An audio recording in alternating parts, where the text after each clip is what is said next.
Welcome back, ladies and gentlemen. I'm Marcus Aurelius, and this is Dwarf Fortress 2014.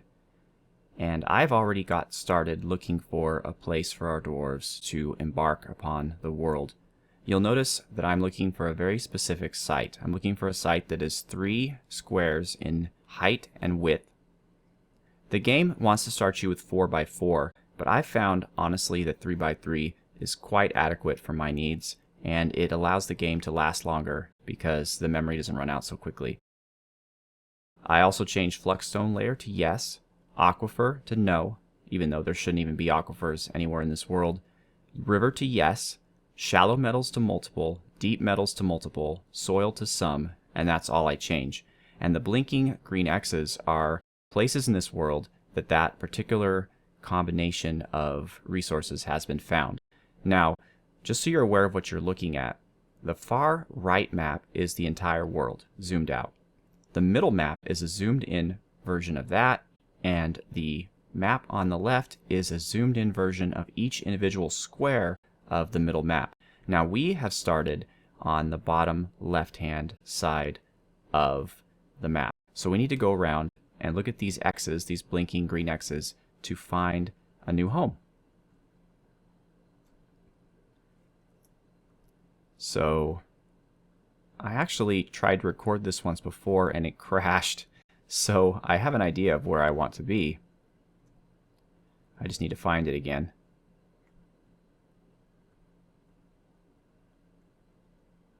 Is it here? So as you can see, every time I move to a different square, the big square on the top left changes. I think this is what I'm going for here. I think this is where I started last time. Okay, so we have a temperate shrubland with a lot of trees. It's warm, but that's good because it means that the water will never freeze over. It is untamed wilds, which could be dangerous. It's got sand, little soil, shallow metals, deep metals, and flux.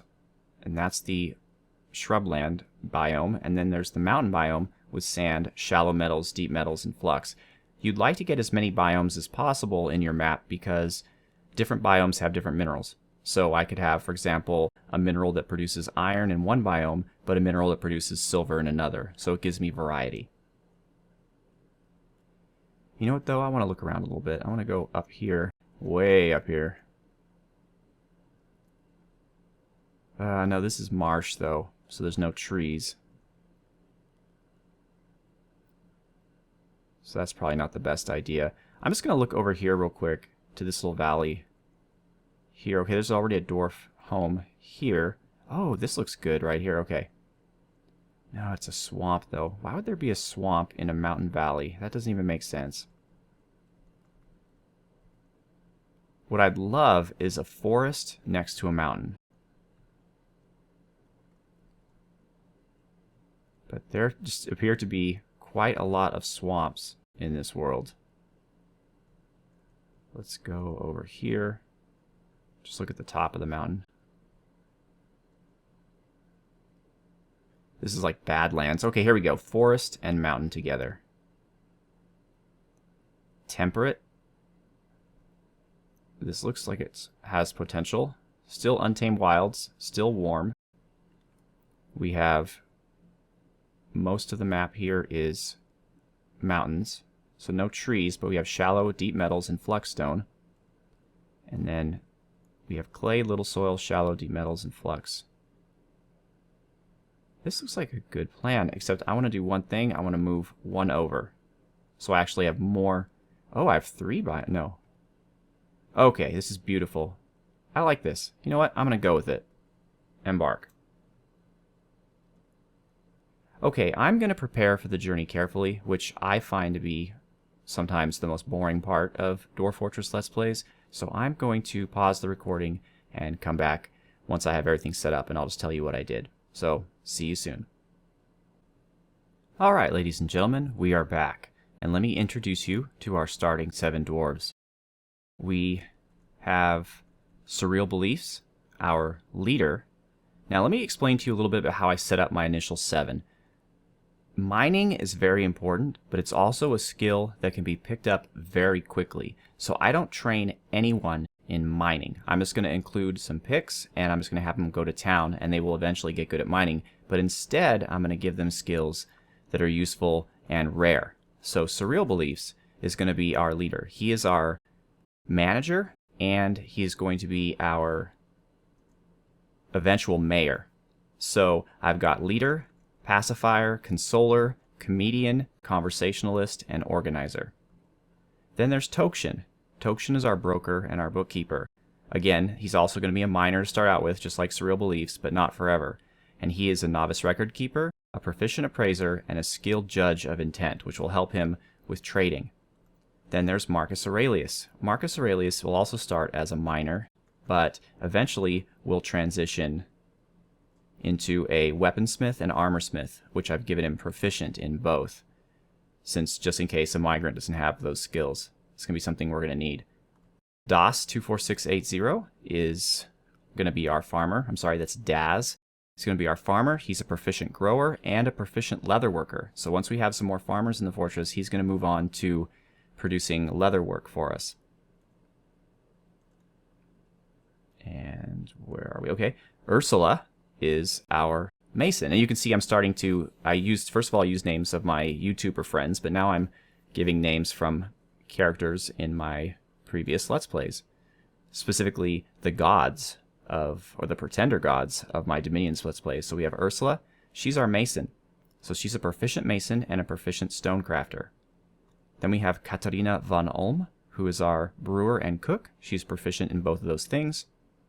And finally, Dikeosune, who is our carpenter, woodcrafter, and adequate wood cutter.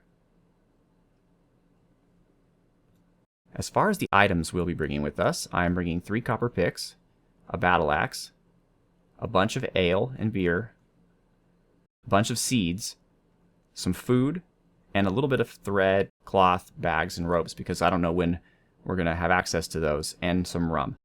I got rid of all the wood items because I figure we can craft our own wood items as we need them.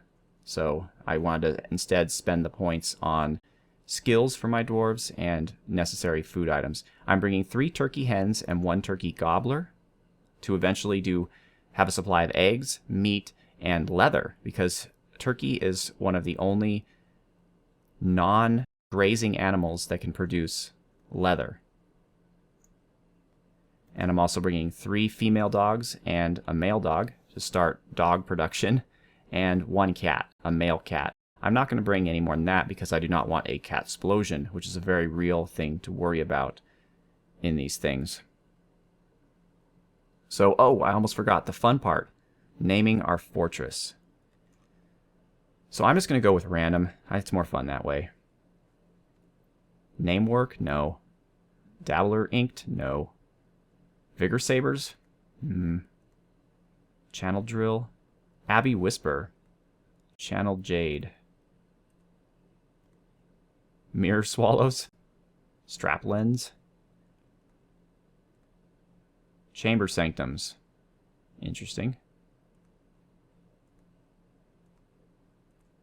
Anvilquested. I like that. This is the fortress of Anvilquested. And our group. Who are we going to be? The Decisive Crypt? I don't think so. The Roads of Finding. That's kind of cool, but no. The Icy Hatchets. Maybe if we were on a glacier, but we are not. The Plank of Quickness. The Regal Bodices. The Ship of Hoisting. The Corridor of Oracles. The Grand Rack. No. The Bodice of Theater. The Paint of Fishes. God, a lot of bodices. The Mountain of Distraction. I like that. We will be the Mountain of Distraction. All right. Let's do it. Now, I don't have it set up yet for this episode, but I will be using Sound Sense for the sounds in the game. I kind of need it to help me do things because it reminds me when stuff happens. If you don't understand what that is, Sound Sense is an alternate program that runs with Dwarf Fortress, and what it does is when certain things happen in the log, like it'll say so-and-so had a baby, it'll play a baby crying noise. Or it says, a goblin ambush has come, it'll play a goblin ambush noise. Or it says an arrow is shot, you'll hear an arrow being shot. So it just helps you audibly follow what's going on so you don't have to read everything. What I will not be using is the sound sense music. I find that the songs are they don't go together well. Some are really loud, some are really soft, some fit the theme, but some don't.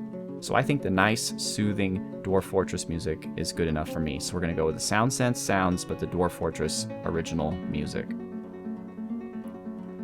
We have arrived after a journey from the mountain homes into the forbidding wilderness beyond. Our harsh trek has finally ended. Your party of 7 is to make an outpost for the glory of all Getaldeduk.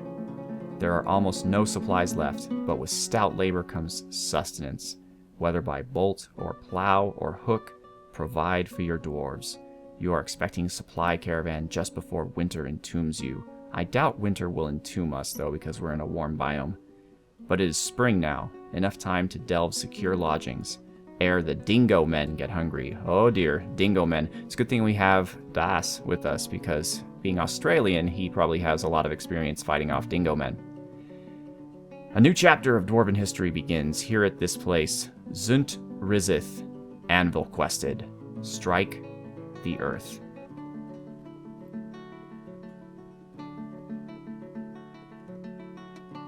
I cannot wait to see my dear beloved Anvilquested.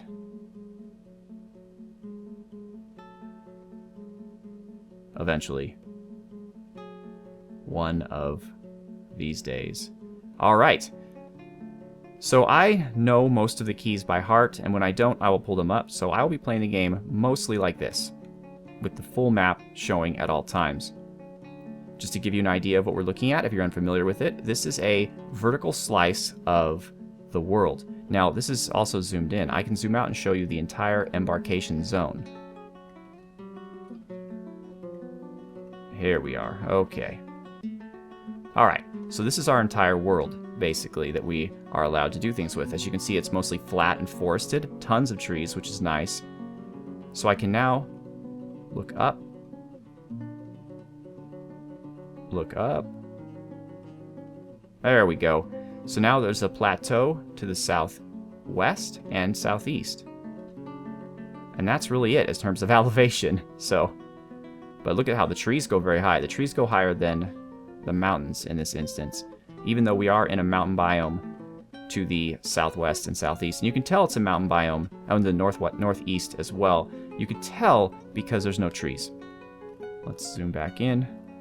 And please let me know a size that is comfortable for you. I'm used to playing it on a very small size, but if you can't see anything and you want me to zoom in a bit more, it seems to be having a hard time figuring out what it wants to do here. But see how there's no trees here? This is the mountain biome. Okay? So we start paused. Right off the bat, I can see that we have some minerals. That's good. Let's take a look at what they are. Hematite. So we have access to iron, which means eventually steel. And I'm going to start using the mouse. We also have magnetite. So even more steel. So we have hematite and magnetite, and quite a lot of it. So that's a fantastic find just to get started. We also have some sandy clay, which will help us. We can do farms inside this if we can't find any other soil. And remember, there is a little bit of soil, but not a ton. Okay. Oh, and we have... Oh, what a pain.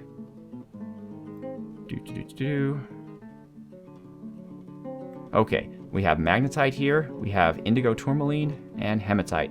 So it appears that the mountain biome, at least, has magnetite and hematite. We don't yet know what we'll find in the forest biome. More magnetite, more hematite here, okay. So far, no access to any silver or copper, though it might be below here. These things, these brown things are new. They are the roots of the trees, and you can't dig through them without the tree itself falling down, which I believe leaves a hole right into your fortress. So it's something that we're definitely going to want to avoid. And we do have clay. We have a lot of clay, so that'll be a perfect place for us to start farming.